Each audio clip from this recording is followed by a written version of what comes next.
Olá, alunos, professores e a todos que irão acompanhar a mais essa aula para a segunda série do ensino médio, né? São aí as aulas do novo ensino médio. Já pode colocar aí na tela, por gentileza, Fran, né? A atividade aí que nós vamos ver, que é a formação dos solos, né? Que é o nome aí da atividade 4 do desenvolvimento 2, aula 4. Eu sou o professor Antônio Russo Júnior, professor de Geografia do Centro de Mídias.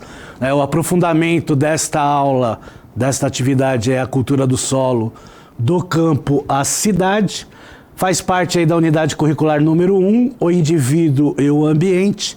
E fazendo parte aí também o componente curricular 3, das rochas ao solo, entenda essa transformação. Então nós vamos dar sequência aí ao desenvolvimento, né, dessa atividade 4, né, mostrando aí o processo aí do solo, né, e todas as suas características, né, para dar aí, né, uma continuidade aí ao que nós vimos nas introduções e no desenvolvimento 1. Mas antes a gente vai ver as habilidades, né, começando aí com as habilidades dos eixos estruturantes, né? Lembrando que o principal eixo estruturante é investigação científica. E as habilidades aí, né, que fazem parte aí do ensino médio, né, de ciências humanas sociais aplicadas, é a 01, 02, 03, 04, 05 e a 06. E sempre lembrando, né, quer saber da descrição dessas habilidades, é só acessar lá o mapa, né, que é o material pedagógico deste aprofundamento, né, e aí vocês vão ter toda a descrição dessas habilidades. E aí nós temos aí habilidades do currículo paulista. São duas habilidades, que é habilidades aí do ensino médio aí da primeira a terceira série de ciências humanas sociais aplicadas, 103, 306. O objetivo é entender o processo de formação dos solos e os elementos que o formam através do intemperismo e da erosão, que é o que a gente vê aí desde a introdução, tá certo? Agora nós vamos ver aí um vídeo também do IBGE Explica, falando aí sobre o uso das terras brasileiras e a importância da contabilidade ambiental, e daqui a pouco nós retornamos.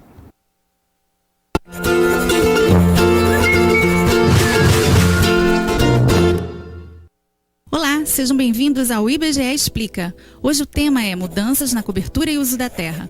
O nome é comprido, mas a ideia não é complicada.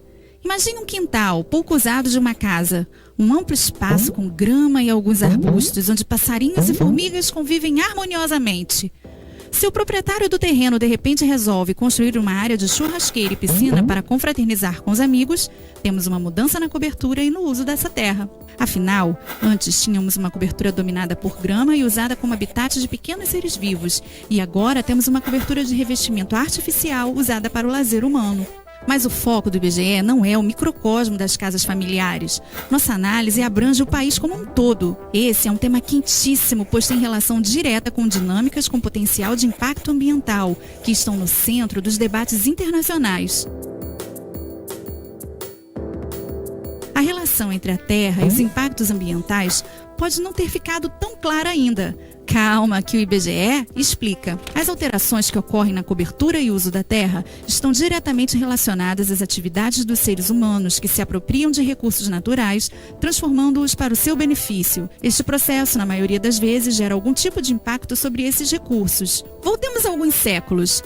Desde a Revolução Industrial, o planeta tem sido palco de enormes transformações diretamente associadas ao crescimento populacional, ao desenvolvimento tecnológico e à necessidade de modernização da agricultura. Tudo isso resultou em grande concentração populacional em centros urbanos e em um avanço das áreas dedicadas à agricultura para alimentar todas essas populações. É uma espécie de balança. Afinal, se por um lado esse avanço aumenta a disponibilidade de alimentos e gera ganhos econômicos, por outro, também reduz a biodiversidade e destrói habitats.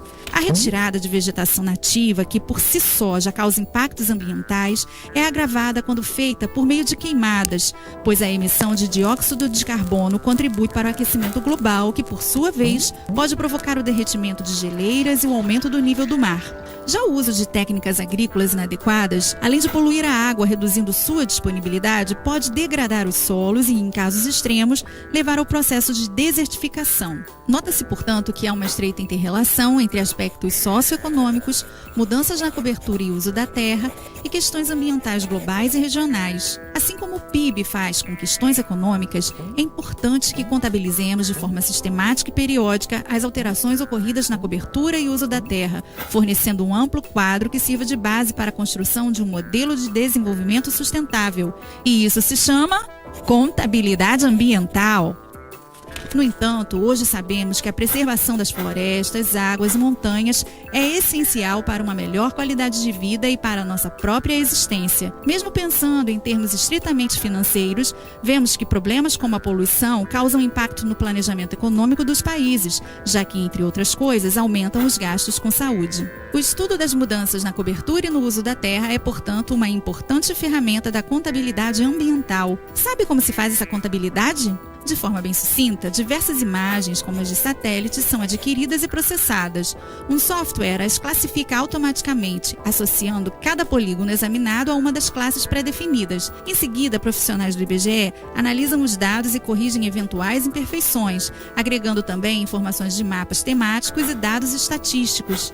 É um processo bastante técnico e minucioso, que inclui também levantamentos de campo com a finalidade de se ter um produto que represente fielmente a realidade. As classes de cobertura e uso da terra seguem diretrizes internacionais. Elas procuram representar a principal cobertura e uso da terra de certo polígono. Temos, por exemplo, a área artificial, classificação aplicável a polígonos com mais de 75% de sua superfície ocupada com uso urbano, ou seja, com predominância de coberturas artificiais não agrícolas. Estão incluídas nessa categoria as metrópoles, cidades, vilas, áreas de rodovias, de serviços e transporte, entre outras. Já a área agrícola é aquela com 75% do polígono ocupado com lavouras temporárias ou permanentes, irrigadas ou não. Até aqui, abordamos a cobertura e o uso da terra. Mas e quanto às mudanças? As mudanças estão associadas ao fator tempo. Afinal, elas resultam da comparação do mesmo território em dois momentos distintos. Quem te viu, quem te vê, hein? O monitoramento entre os diversos estágios de cobertura da terra é essencial na busca do desenvolvimento sustentável, de um bom planejamento urbano e agrícola, bem como em projeções e estimativas socioeconômicas. Para saber mais, você pode consultar o relatório publicado no site do IBGE. Ficamos por aqui. Gostou do vídeo? Então curta e compartilhe. Não deixe também de assinar nosso canal e nos ajudar a disseminar informação pelo país. Até a próxima! Então veja aí como é a importância, né, do estudo do solo, né, dessa questão aí da contabilidade, porque logicamente tem importância para as questões ambientais, né? Os exemplos que foram dados aí no vídeo, eles deixam bem claro, né? A construção de uma piscina simplesmente não é retirar o solo, né, e construir e fica por isso mesmo, né? É um habitat natural de seres vivos, né, microscópicos e outros, né, que podem afetar aí, né, o ecossistema da região, tá certo? E esse estudo do solo ele é muito importante, né? A gente está vendo aí nessa atividade 4. E tem a questão aí da classificação do solo, que a gente já viu até a questão aí do horizonte do solo e toda essa estruturação.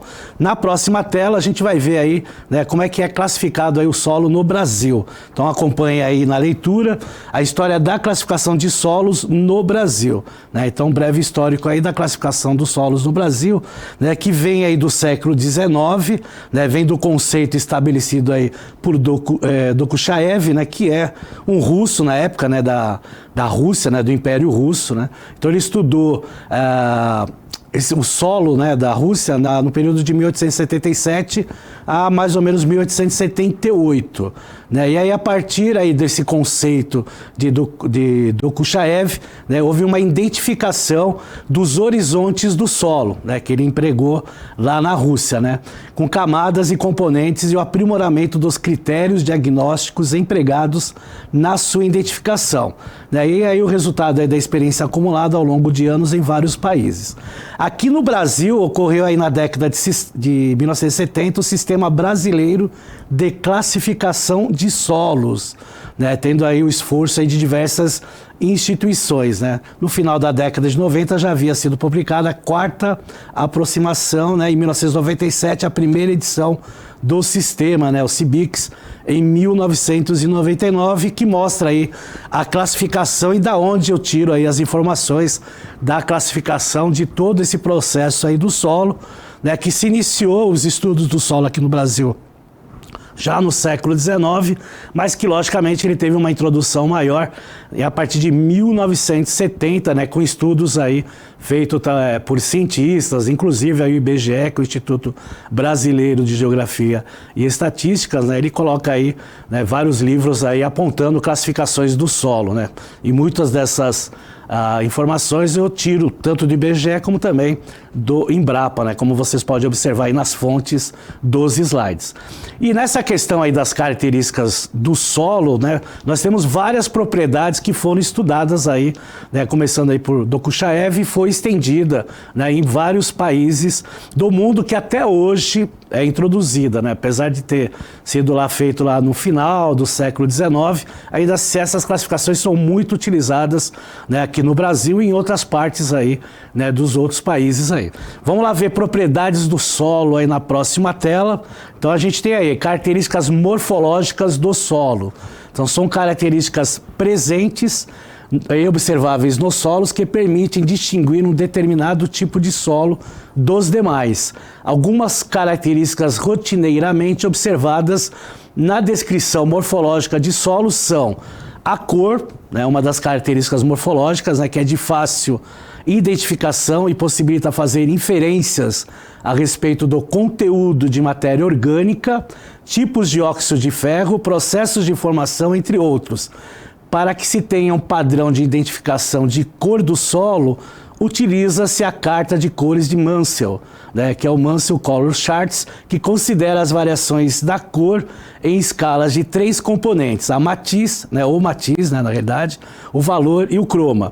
Então, nessa relação aí que foi utilizada aí, nós temos essa tabela aí, né, de cores aí do sistema Munsell, né, que eu vou mostrar depois aí para vocês, e ele caracteriza dentro, principalmente da questão da coloração, né, a luminosidade, que é o matiz que ele cita aí, né, no texto. Então é interessante que quando a gente fala da cor, né, logicamente quando a gente tem uma predominância, é o vermelho, o laranja e o amarelo, que é muito utilizado.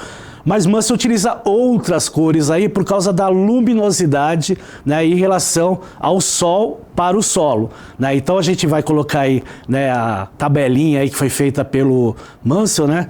Pode colocar aí na tela e a gente vê as características das cores, né? Elas estão em letras que são as palavras em inglês das cores, né? Então, por exemplo, o vermelho que está em R, né? O amarelo está em Y, o verde e G, né? Porque são todas abreviações em inglês aí. O azul, o violeta, o laranja, que aí, quando aparece laranja, verde e amarelo, aí são mistura aí de cores, né? O azul e o verde, azul, violeta, o vermelho e o violeta. Mas dessas três que a gente analisa, né, a gente vai pegar mais o R, o Y e o G e a mistura deles, como aparece na imagem, né, no canto superior à esquerda. A gente vai ver lá que tem as cores, né, e tem os números. Os números é a luminosidade, né? A luminosidade vai de 0 a 10, quando é 0 é uma luminosidade que se considera preto, né?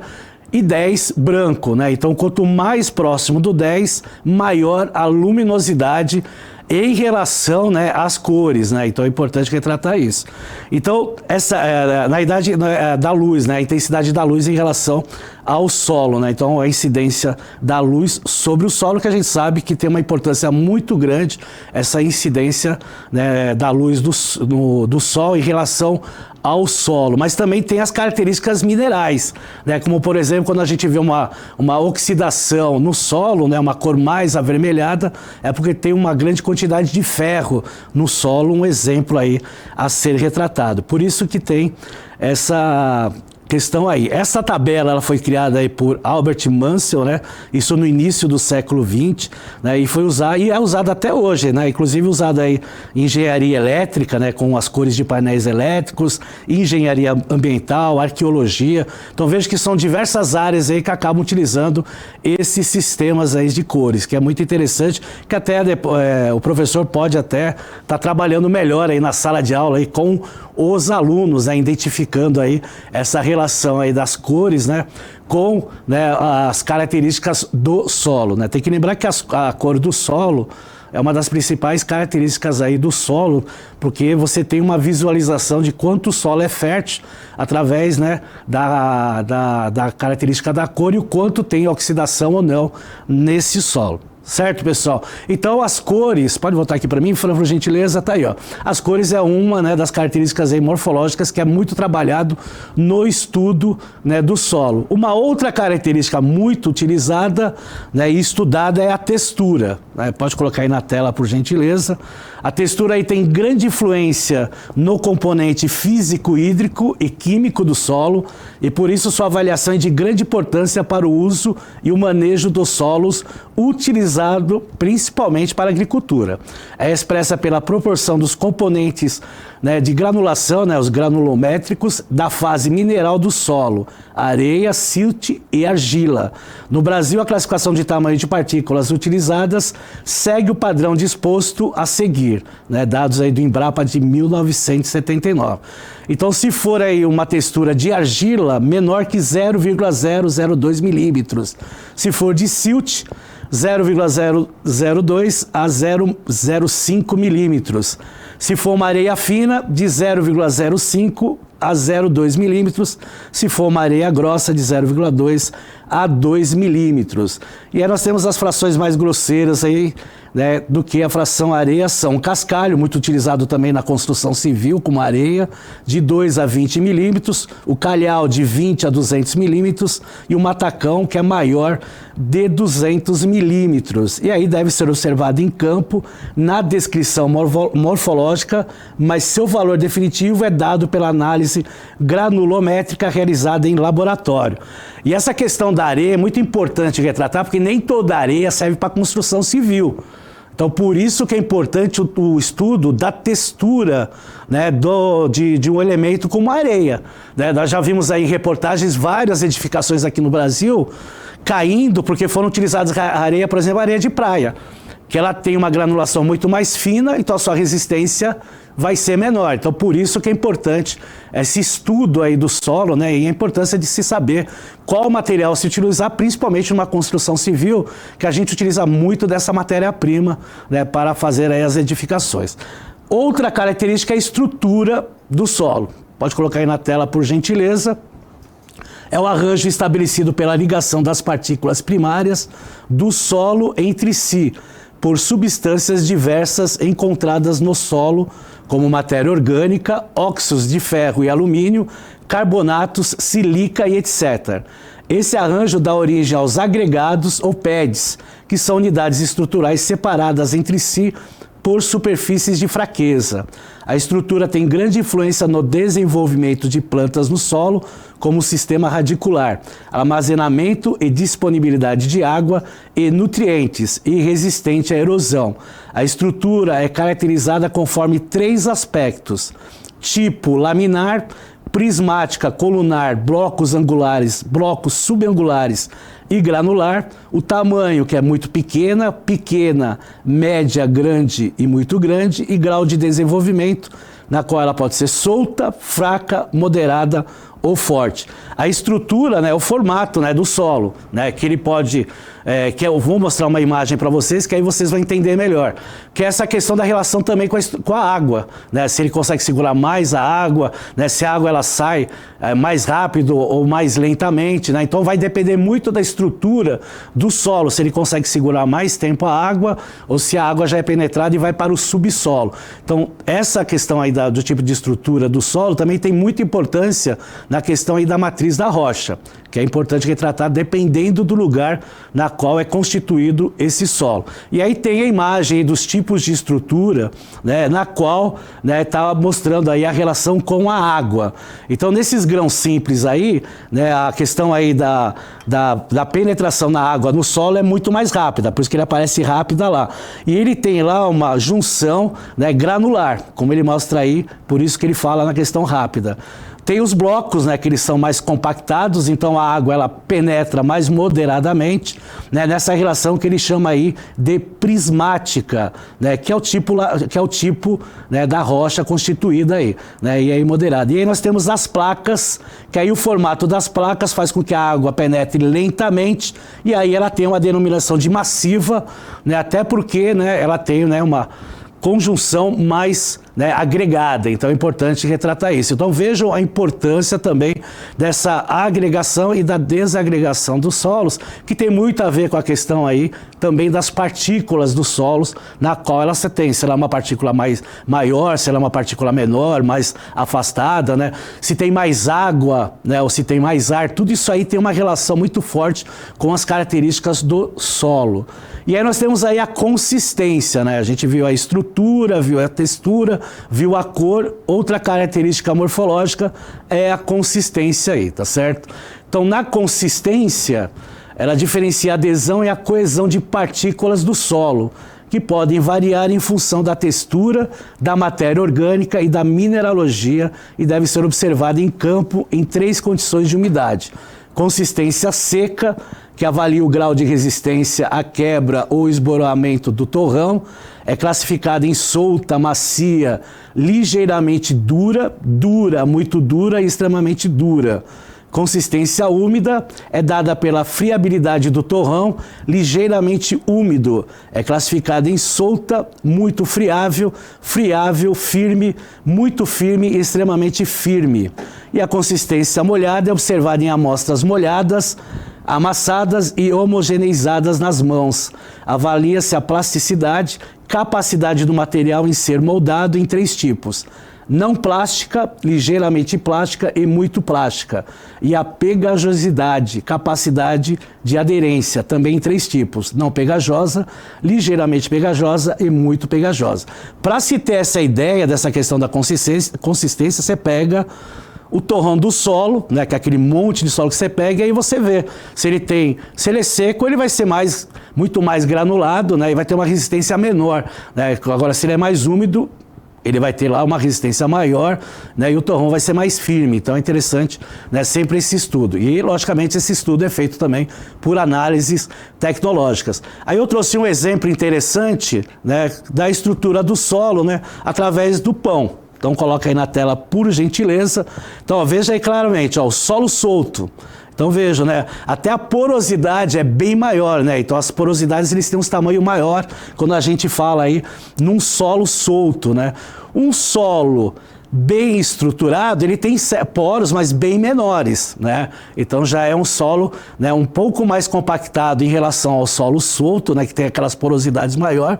Então ele é mais compactado. E tem o solo compactado, na qual as porosidades são bem menores, até microscópicas, né? Tendo aí, logicamente, alguns pontos em maior escala. Então vejam, é mais ou menos essa estrutura que a gente vê aí dos pães, é a estrutura que a gente observa nos torrões de solo que a gente pega e observa, né?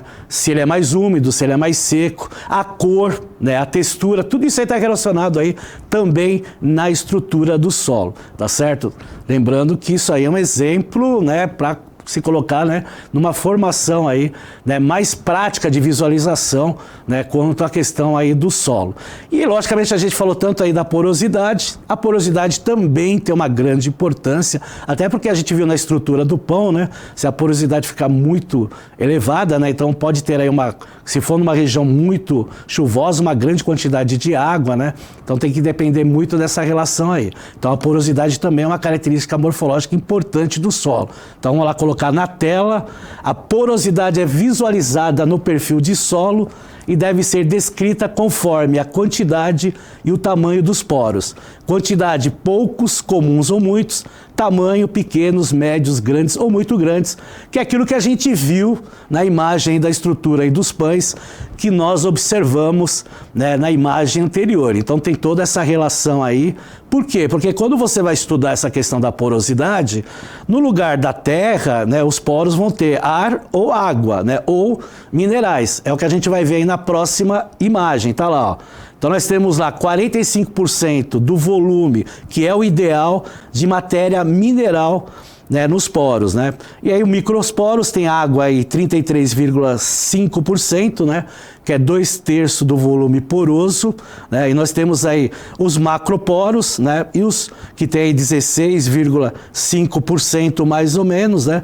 E aí os microporosos, né? Em torno aí mais ou menos de 5%, que é assim, né, de acordo, né, com a composição volumétrica e por estudos científicos, seria aí o solo ideal, né? Ou seja, 45% aí de material mineral, né, e os outros 55% aí tendo ar ou água, né? Vai depender aí do volume, né, e da região e do tipo de solo que você vai ter, né, na região, tá certo?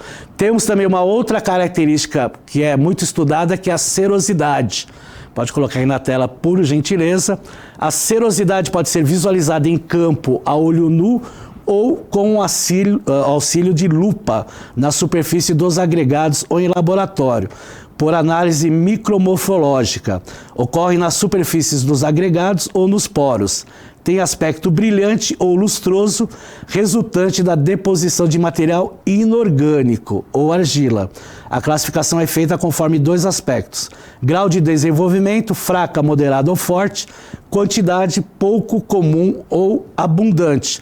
E aí eu já trouxe uma imagem, né, mostrando, né, a serosidade no solo. São essas partes brancas que aparecem no solo. Nessa questão aí, dá para visualizar olho nu. Então, há uma grande quantidade de serosidade nesse solo, que é por deposição aí de material inorgânico, tá certo? Então não é material orgânico aí que foi aí decomposto. Então é importante retratar isso aí. Então a gente observa aí vários aspectos de serosidade, né, tendo aí um grau de desenvolvimento aí de moderado para forte, tá?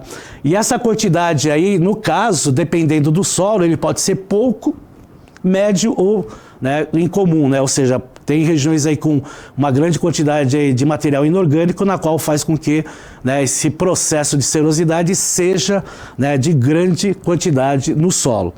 Na próxima tela aí a gente vai entrar para a coesão, que é a última característica aí do nosso estudo aqui desse desenvolvimento.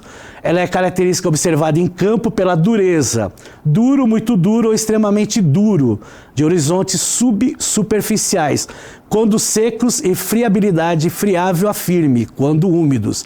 A coesão é comumente presente em latossolos e argissolos amarelo da formação de barreiras, na parte superior dos horizontes B. Pode ser descritos 2 graus de coesão em campo: moderadamente coeso, material resistente à penetração de faca, martelo pedológico e trado, consistência dura quando seco e friável a firme quando úmido, e fortemente coeso, material resiste fortemente à penetração de faca, martelo pedológico e trado, consistência muito dura e extremamente dura quando seco e friável a firme quando úmido. E aí, logicamente, vai depender muito, né, da questão aí dessa relação do material que nós temos, né, se é um material orgânico ou inorgânico, principalmente na questão aí de recursos minerais, né, que é encontrado, né, de várias maneiras aqui no nosso país. Tá certo, pessoal? Então é isso aí, né? Então a gente já mostrou a aula, né, de hoje sobre o desenvolvimento 2, e agora a gente vai ver aí as orientações para o aluno, para trabalhar através aí dessas aulas aí, não só dessa como das anteriores. Então, o professor pode solicitar aos alunos que produzam um mapa mental relacionando todos os processos realizados pelos agentes envolvidos na formação do solo. O mapa mental pode ser produzido utilizando ferramentas digitais, tem o link aí, né, para vocês utilizarem, ou pode ser de forma aí num processo analógico, né, através de cartazes, né, e de maneiras aí que o professor ache melhor. E aí nós temos aí o Saiba Mais, né, que pode ser aí, ler aí a formação e caracterização de solos, que é um texto aí disponível no link ou no QR Code que aparece aí do lado esquerdo. E aí também tem a questão do intemperismo e da pedogênese. Sugerimos aí o texto, né? Lembrando que em aulas anteriores a gente já falou sobre intemperismo, né, e sobre pedologia, até mostrei um vídeo para vocês, né? Então é um complemento, Por isso que fala, saiba mais aí dos estudos que vocês estão fazendo aí da estrutura do solo. Certo, galerinha? É isso aí. A aula já terminou. Aí, ó, tá aí o QR Code para vocês e o link para avaliar essa aula, tá certo? É muito importante aí a avaliação de vocês, tá certo? Então sempre avaliem. E aí nós estaremos aí na próxima aula dando uma continuidade para essa aula para vocês, tá certo? Um forte abraço a todos e até a próxima.